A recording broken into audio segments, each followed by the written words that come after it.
Black man, there are questions I've always had. One of them is, what are white people looking for? What are they searching for?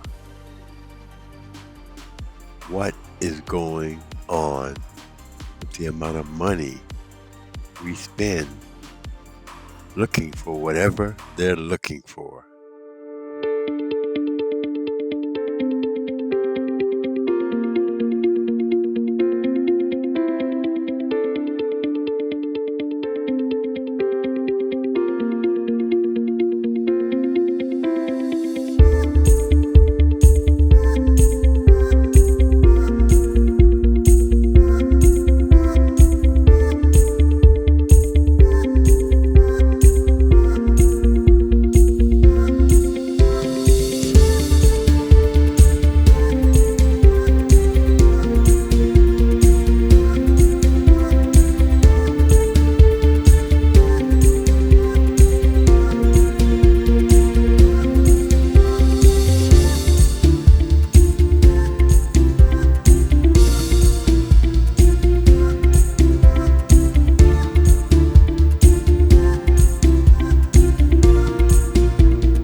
James Webb took a direct hit, but engineers working with James Webb announced this week that the telescope had been hit by a surprisingly large one.